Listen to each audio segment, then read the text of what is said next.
Hey, it's Joyce, the Energy Lady. Had an interesting conversation with a client recently that I wanted to share with you because you might relate to this. The client was talking about not feeling like they were partnering with their partner, with their spouse, and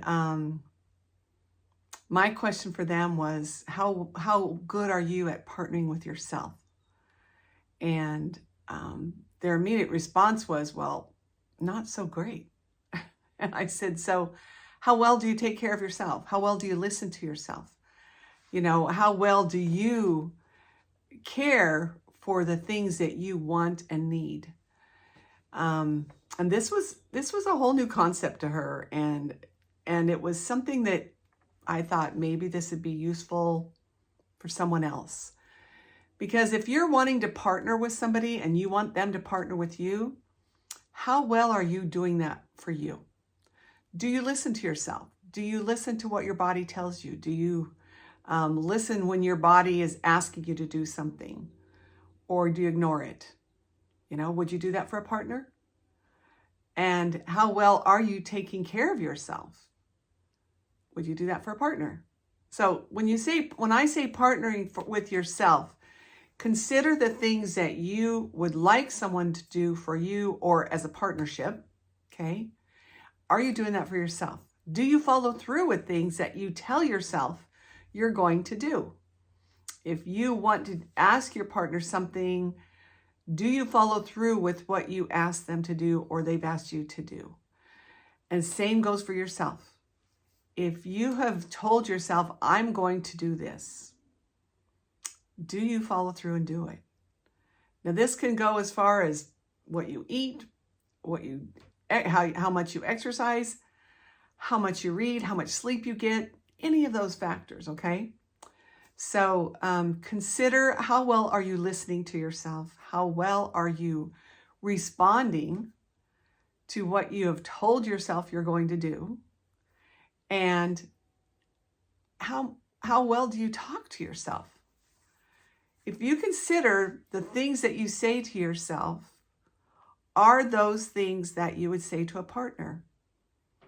And so if you're beating yourself up or weighing yourself down, would you do that with a partner? So consider partnering with yourself and what that looks like. What does it actually look like to be a partner with yourself? That would mean a little bit of time and self-love. And that would mean saying, here's what I want to do, and I'm going to follow through and do this. And it also means asking for your needs. If you're partnering with somebody, you would want them to tell you what they need or what they would like. Same for yourself. You need to explore what it is you want, you want for yourself. Because if you don't know that, how on earth can you partner with another person if you don't even know how to partner with you? So it took me years, really did, years to discover this stuff for me. I was a runaway bride. I actually was engaged 4 times. Not proud of that. But what I realized is that I was very much like in the movie Runaway Bride.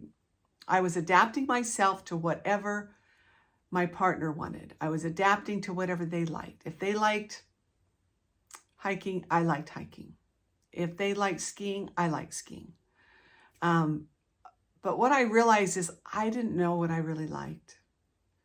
I didn't really know what I loved and what felt passionate about. So after the 4 breakup engagements, I realized I need to find what I love and what I like before I can actually partner with someone.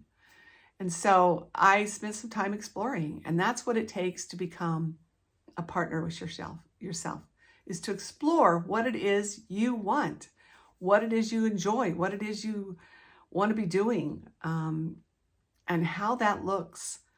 Because you can't partner with somebody until you know what you want and how you feel about things. Because you can't expect them to make that up for you and tell you. Otherwise, you will let them, and then you lose who you are. Does that make any sense? I hope it did. And I just divulged my biggest embarrassment, really.